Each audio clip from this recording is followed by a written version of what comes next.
राम राम जी, आप सबका स्वागत है एक और न्यू कहानी में। तो चलो कहानी को करते हैं शुरू। ऐसी बूढ़ी अम्मा से बच के एक रात जो हुआ पूरे गांव के वो छूट गई। गांव के आखिरी छोर पर एक टूटा फूटा सा घर था। उस घर में एक बूढ़ी अम्मा अकेली रहती थी। उस उम्र करीब 80 साल थी। झुकी हुई कमर, सफेद बाल और हाथ में हमेशा एक पुरानी लकड़ी की छड़ी थी। गांव वाले उसे देखकर रास्ता बदल लेते थे। कहते थे कि अम्मा के घर में रात के समय अजीब अजीब आवाजें आती हैं। कोई कहता अम्मा साधारण बूढ़ी औरत नहीं है, तो कोई कहता रात में उसके घर के पास मत जाना वरना पछताओगे।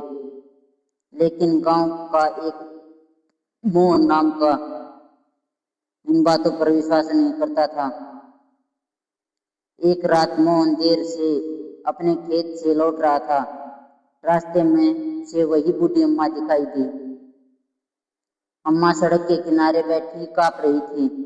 मोहन ने पूछा, अम्मा इतनी रात को यहाँ क्यों बैठी हो?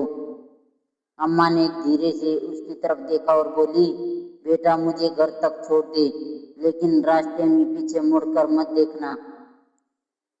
मोहन को बात अजीब लगी, लेकिन उसने अम्मा को सहारा दे दिया। दोनों सुनसान रास्ते पर चलने लगे।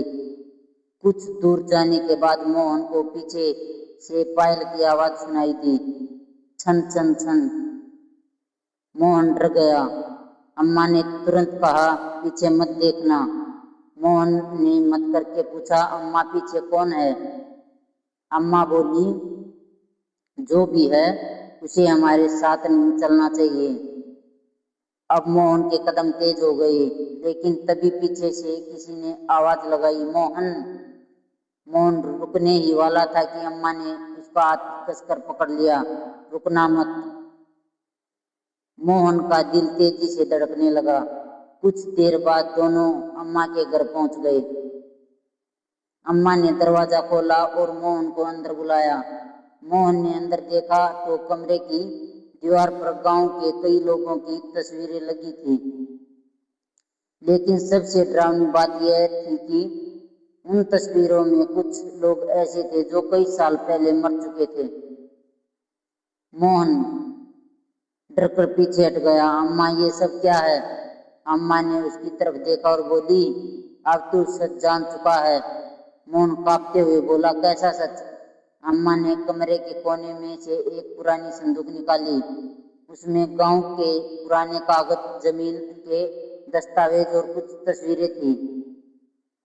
अम्मा ने बताया कि कई साल पहले गांव के कुछ लालची लोगों ने गरीब परिवारों की जमीन धोखे से हड़प ली थी। अम्मा ने उन सभी के राज इकट्ठे करके रखे थे, लेकिन वह किसी से डरती नहीं थी। मोहन ने पूछा, फिर लोग आपसे डरते क्यों हैं? अम्मा मुस्कुराई, क्योंकि बेटा लोगों को भूत से ज्यादा अपने राज खुलने से डर होता है। मोहन की आंखें खुली की खुली रह गई। अगले दिन अम्मा के सारे सबूत गांव के सामने रख दिए। गांव के बड़े बड़े लोगों के चेहरे उतर गए। जिस बूढ़ी अम्मा को लोग डरावनी समझते थे, वह असल में गांव के गरीबों की जमीन और हक बचाने के लिए वर्षों से लड़ रही थी। और उस रात मोहन ने समझ लिया, हर बूढ़ी अम्मा से डरना जरूरी नहीं, लेकिन ऐसी अम्मा को हल्के में लेने की गलती कभी मत करना। किसी इंसान को उसके रूप या उम्र से कमजोर मत समझिए। शांत रहने वाला इंसान भी अपने अंदर बहुत बड़ी ताकत और सच्चाई छिपाए हो सकता है। आपको कहानी पसंद आई हो तो लाइक, कमेंट और चैनल को सब्सक्राइब करें। Thank you.